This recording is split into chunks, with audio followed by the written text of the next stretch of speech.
we have the one and only Coore on the line. How are you doing? Great. What's happening, Djkat? How are you doing? Yeah, I'm very, very good, thank you. I think we should start by asking who is Coore. I think that's what we need to do.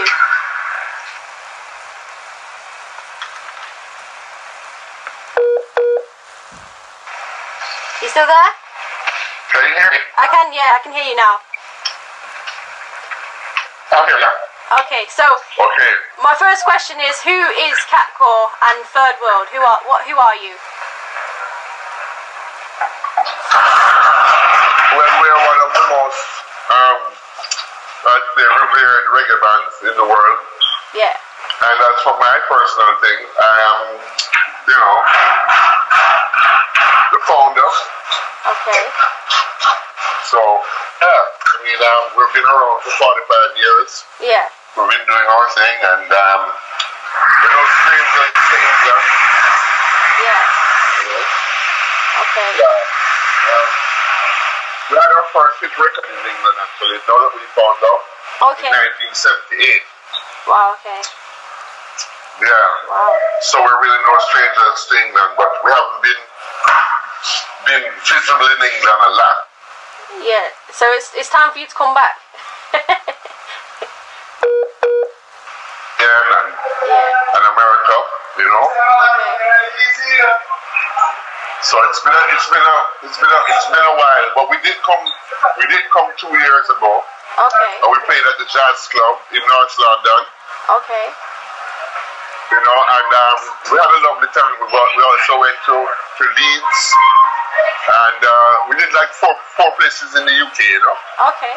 And we had a really wonderful time, and our plans are to come back there very soon. Okay, that'd be great. So, why was the band called Third World? Why did you call it that name? It was actually a suggestion that was given to us by a friend of ours called Clancy Eccles. I don't know if you know who he is. Okay. But Clancy Eccles is a very famous Jamaican singer. Yeah. And turned impresario. He became like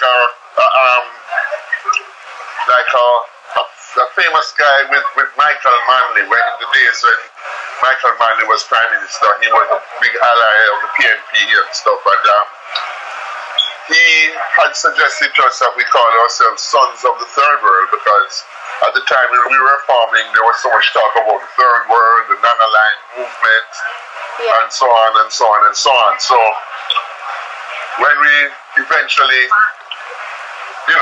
got the whole vibe of what was happening and all that, we dropped the Sons of, and we just called ourselves Third World. Yeah, good name. So how did you decide on who to be in the band? Well, it's a funny story, because really what happened was that we're a break-off from other groups. Okay. We're a break-off from Inner Circle. Yeah. And,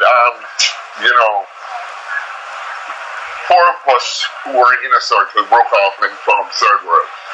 Okay. So myself, Freely Hamilton, Carl Barovia, and at the time, well, at the very outset, Ibu Cooper was there, but within a month or two after we began to formulate what we were going to do, Ibu came on board with us.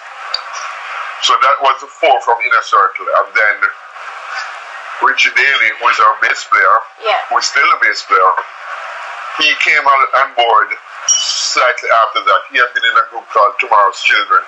Okay. And he had also been in a band called The Explosions. He had been in a couple bands in Kingston. In those days, the bands ruled. It's a lot different now. Times have changed a lot, because everything is very single artist focused now. Yeah. But in those days, the bands were really what was a big deal. You had Baron Lee, the Dragonaires, you had the Vikings, you had Tomorrow's Children, you had several groups. The names don't kind of beating me right now, but I mean, we had a tremendous amount of bands, Carlos Malcolm and the Afro Rhythm, Muslims, we had Kat-a-lyst, we had bands galore. So yeah. Did you think sorry, so carry on. Well, basically, I mean, probably the question that you're going to ask me is something where I was going, so go ahead and ask me. No, I was just going to say to you, do you think that's a good or a bad thing for music, that bands have died down, sort of thing? Well, to be honest with you, I don't really think it's very healthy for the Jamaican music scene. Yeah. But I also believe that it sort of opens the way for more bands to come up in the future, because when things like that happen, it happens in cycles. So it's like now we have a couple of bands coming up, and it's very sad because they're not lasting long. Like Raging Fire, I hear they have a difficulty, and they were a good band. Yeah. The Nomads, they were coming up too. I hear they have a problem too. One or two of the people have left. Okay. And you had Chalice, they broke up. And well, I must say Steel Pulse, I really have to take my hat off to them. They're very much like us though, they're cut from the same cloth as us. Yeah. So doesn't surprise me that they're still vibrant and still doing.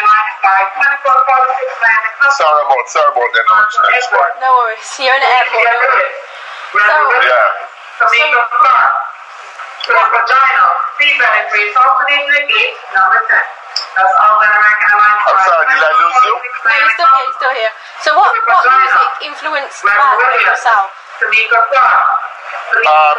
music, the influences for me personally were definitely Bob Marley, definitely the people like Sly and the Family Stone, the Kat-a-lyst, Carlos Santana, Jimi Hendrix. It's a wide range. It's not just, I can't just say that, that Third World or any of the musicians that have been in Third World through the years were ever just influenced by one genre of music. Yeah. We were influenced by many different styles of music, and that sort of helped to create the kind of crossover song that we've had through the years. Yeah, man. So what? Go ahead. No, I was going to say, what made you become a musician? Well, I had a lot of influence from my mom, who was a music teacher. Oh wow! And at a very early age, when she used to play it was called the gramophone in those days. Yeah. And when she used to play the gramophone, I used to walk around in a circle, and when the music stopped, I would stop walking. Wow. Okay. And she said to my dad, "This is extraordinary. Look at this child. He's walking around. And when the music stopped, he stops walking around. This is something that we need to check out here. He looks like he has something happening musically." Yeah. And so that developed into her sending me to music very early, and me getting really into it. So I learned the cello.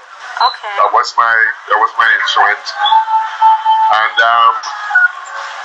it just went from there. And then when I got to be like about 12 or 13 years old, I really fell in love with like ska and reggae, and then the whole thing changed, and I got my first guitar, which was a Spanish guitar. Okay. And I went to guitar lessons because I was already taking music, so I went to guitar lessons, and I didn't really stop playing the cello. I kept on playing. Yeah. But once I started a band called Alley-Cats. Yeah. That's how I got the name Kat. Okay. Yeah, and I started to really fall in love with pop music, and the Beatles were huge then, and as a kid coming up, all those things were right in front of you, and yeah. That to me was the way to go. I sort of lost interest in the classical side of things, Okay. Yeah, and then when I was 14, I got into Inner Circle. Yeah. Because their guitarist left and went away, got scholarship to go and do medicine. Okay. And there was a void there, and I had been going to see them like almost every night where they played, and so it just so happened that I knew all the songs. So when he took off, I was able to fill the spot. Wow. So yeah, it kind of worked out great for me to have been able to be in a band like that at such a young age, Yeah. Wow. And I basically took that template of what I learned from being in Inner Circle and just carried it right through to when I formed Third World. And I'm very grateful. I'm very, very grateful. I also had the pleasure of recording Cherry O Baby, the original Cherry O Baby. I'm the person that played guitar on that. Okay. And how did that come about? Well, that came about because we were the band who backed all the artists for the Jamaica Festival. Okay. Jamaica Song Festival was very famous in those days, and it's not that famous anymore because Jamaican artists now they're international. So a lot of them don't get into the festival too tough anymore. But in those days, it was a way of getting yourself well known. If you had a good festival song and you won the contest, you could launch you as an artist, Yeah, man. So that was kind of how, the whole thing. So we were backing the artists and we were backing Eric Donaldson. And when we saw the influence and the effect that the song had on the public, the powers that be at the time, which was Tommy Cohen and Dynamic Sounds, they hired us to back him on the record. Okay. But at the time we knew the song was great, but I don't think we ever realized what a great international hit it would be, 47 years down the road. I mean, it's almost 50 years now. Yeah, and it's still played every time. Yeah, and it's been covered by UB40, it's been covered by the Rolling Stones. It's a tremendous hit record, and it's a privilege for me to be able to tell you that I'm the person who played that, the original. I don't mean to date myself, but no, man, that's good. It's good. It's all good. So I understand that you guys toured with the Wailers as well. Yeah, we did. What was? We toured with Bob in 1975. Okay. And what was that like? Yeah. Well, it was great because what was happening is that Third World had gone to England. We were a band in Jamaica. We were just playing like top 40, and we had gone to London. Okay. How we did that was that we had a manager at the time called Evan Williams, and Evan said to us that he had a friend in London named Alan Sturdy, and that we could go to London and stay on Sturdy's floor in his living room, and Sturdy would help us get some gigs in England. Okay. So we trusted some airline tickets. You could do that in those days, so you could fly now and pay later. You can't do that now. Okay. But that's what we did. We trusted some airfares. Yeah. And we went up to London, and we stayed on Alan's floor in Camden Town, and we got some gigs. We got a gig up at the Narike in North London, and then we got one at Gillies Club in the West End. And that's where Chris Blackwell came on sauce. Wow. And then he signed us shortly thereafter to Island Records, and the rest is basically history. But as a matter of fact, I tell you something really funny too and bizarre. I just saw Chris Blackwell. He just walked past me. Oh, okay. He's in the airport. He's in the airport too. Oh, okay. Say hi. Yeah, I will. So I know you guys also supported Jackson 5. Yes, we did. Well, that was around the same time, because it was the Jackson 5 show, and Bob Marley was on it too. Bob Marley and the Wailers, the Jackson 5 and Third World, and that was really one of our first big efforts, and then Wow. And then shortly thereafter, we went to England and we came back home after we just signed with Chris. Okay. And we played with Bob and Stevie Wonder again at the stadium. Okay. That was really where we really launched ourselves in the Jamaican public eye, and people started to really take us serious then. And it's a great experience. I mean, it's very hard for me to give you all the whole details. It's like a book, Yeah. But when I'm trying to summarize it, and to synopsis it in the best possible way I can, But those were some very memorable moments, opening for Bob, opening for Jackson 5 and Stevie Wonder, and then, of course, playing with Bob in London, playing at the Lyceum, and also opening for him in Birmingham at the Odeon, in Manchester at the Odeon there. We did like 4 or 5 dates in England with Bob, Wow. It was a special time for us, and it helped to mature us into what show business was all about. It helped to formulate the band's performance, how we viewed what we were going to present to the public, and how we go about it. So those are very, very memorable times for us, Yeah. So when you were performing with great artists, did you ever think, wow, these are going to be some significant icons in the future? Well, they pretty much were significant icons already. I mean, okay.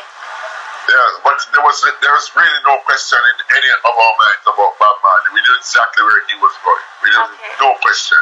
Yeah.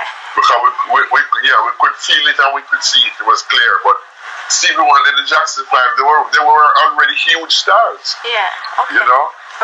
So, I mean, what can I say? Wow. Yeah. So tell us, the song I really enjoy from Third World, one of them that I enjoy, is 96 Degrees in the Shade. Right. Tell us something about that and how it came about. Well, it came about in a kind of funny fashion. What happened is that we were rehearsing. We were rehearsing in a place that was very hot. Okay. It had no windows. Okay. And what the morning was? Yeah. And I was sitting at the piano and I just said, boy, this feels like it's 96 degrees in the shade. And wow, and then it just started to develop, and the rest of the group started to come in and say, wow, that's really something you got there. Yeah. Let's develop that. Okay. And then we decided to context the song, as not just like a tourist thing, but with a meaning. Yeah. And so we told the story of Paul Bogle. He's a national hero. Yeah. We told the story of him and his struggle. His struggle was to get land for the slaves who had been freed. Okay. And this was 1865. Yeah. And 1838 or 1840 something, the slaves had been freed, but they couldn't get any land, and Bogle led a peaceful procession into Morant Bay. Yeah. To challenge the whole thing, and he was met with brutal, because many people lost their lives, died, this, that, and he himself was hung for leading what was known at that time to be a treasonous revolt. Wow. And so 96 degrees in the shade, what we're referring to is a tree that he was hung from. Okay. It was 96 degrees for him in the shade. Cool. And that's how that song came about. So if you look at the original album, you'll see it says 1865. Yeah. 96 degrees in the shade. Okay. So we're basically giving a synopsis of the 1865 March, and the subsequent hanging of Paul Bogle and George William Dodd, both of whom, by the way, are national heroes of Jamaica now. Yeah. Wow. Yeah, you know, so it's a nice story, you know. It's when you look back at it now, I guess it's very kind of colorful and expresses a lot about Jamaica, but I guess back in those days it wasn't so nice for them, you know, but For real. So, tell us something about the new release that you guys have done this year. yeah, so what we've been doing is we've been doing an album with Damien Marley as our producer. Okay. And that's another great story too, because Damien's mommy and my ex-wife had a shop together. Wow. Back in 1978, 79, right up until almost 1990. Yeah. And so, and Damien is born in 78. So, Damien pretty much grew up in my house, Oh, you know. wow. So, yeah, so just the other day now, he said that one of his dreams when he was young was to produce his uncles. Yeah. Yeah. So, pretty much that's how that started. We started out doing one song. We did In Mascan. Okay. And then he said, you know what? Why don't we just do a whole album together? You know? Yeah. We started this incredible journey, because I can tell you something. He has had us over a barrel for 4 years, and the guy is like so driven and so intense and such a perfectionist that, you know, it's been a road. But I have to tell you, it's been a really great road. Yeah. So, you know, finally I think we have all the tracks now. Okay.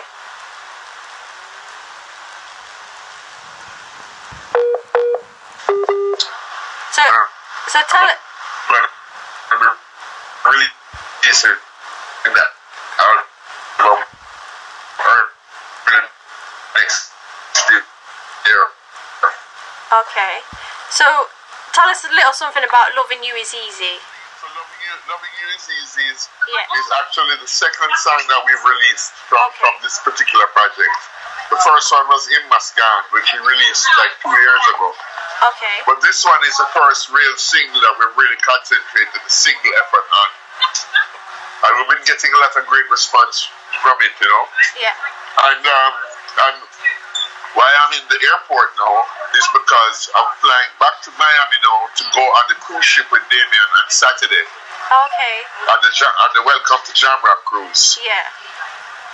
Yeah, so you know that's that we're looking forward to that as well, and we're looking forward to our video release soon, and we're also looking forward to the album coming out very early next year. So you know, and we're hoping to come into the UK and do some stuff. We really want to do that because we've been getting a lot of attention from the UK for this single, Okay. which is really it's not surprising really. It's a UK type of record, you know, it's a lovers rock, and it's you know, it has a UK vibe, so Yeah. we're very much looking forward to coming back and to really, you know, seeing all our friends, our fans, and you know, and seeing the big men again, you know. Yeah. We're looking forward to you coming back as well. So, Yeah, of course. what would you say to young people who want to get involved in music?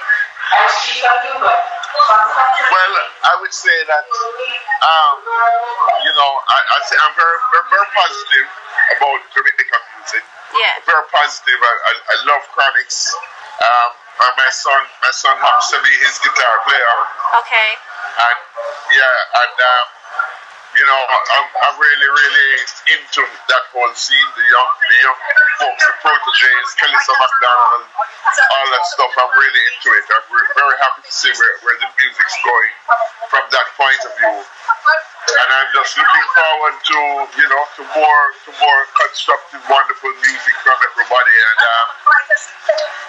you know, I'm just keeping my fingers crossed that the music progresses. Yeah. And you know, that I can be around for, you know, many more years to give my contribution to the music and the music industry. And that's my wish and my hope. I'm sure that will happen. Well, give thanks. Give thanks for the love. Anytime. So, what's next for yourself and for the band? Well, as I said, the next thing for us right now is the release of this album, and next year touring, and forward to coming back into the Europe market. Yeah. You know, we're concentrating on that big time right now. So that's what's really next for us now. We're not looking much further than that because we have 11 great tracks. And we want to see that come out in its fullness, you know, and we're really concentrating on that right now. All our efforts are geared towards that right now. So we really appreciate, you know, the fact that you took time out to talk to me, and anytime. Yeah, and we want to pick up all the UK listeners, and you know, the people who listen to your show and so on, and we really want to send a lot of love to the UK, and we're just hoping that everything goes well, and God willing, we'll be there very, very soon. That would be great. Any final thoughts for the people out there before you go? Well, as I said, you know, I'm just very hopeful, and I'm quite impressed with what I see happening with the kids in the music business today, and I'm just really hoping that everything is positive in the UK. All the vibrations are good. All the West Indians, you know, and the Caribbean people are cool. I know politically it might not be the greatest time worldwide for us right now, but everybody needs to keep their heads on and focus on what, you know, is good. Focus on the love for everyone. Focus on that kind of vibration, and let's just keep the world turning and keep the love flowing. You know what I mean? Yeah, for real. So I just want to say thank you for taking the time out, because it's been a great pleasure to talk to you. Yeah, man, thanks so much, DJ Kat, and of course, you know, when I come over, the two cats have to meet. Of course. So, of course. yeah. Just before you go, Fitzroy Simon wants to say big shout out. He's been a fan of yours for 40 years. Yeah. So he just wants me to say hi, basically. Yeah, man, tell him I send my regards, and enough love and respect. Every time. Thank you very much once again. I hope you have a safe journey. Alright, thank you, Daddy, and lots of love, okay? Yeah, man, respect. Alright, blessed love, every time. Blessings. Bye-bye. Bye. Yes, people, you heard it here. The sounds of Coore right there. So the new album that they have done by Third World, this is one of the tracks, and this track is called Loving You Is Easy. Make sure you do support it. Make sure you go and check it out. Here we go. Loving You Is Easy by Third World. Every wind that blows, every wave that rolls, the coming and going of the tides.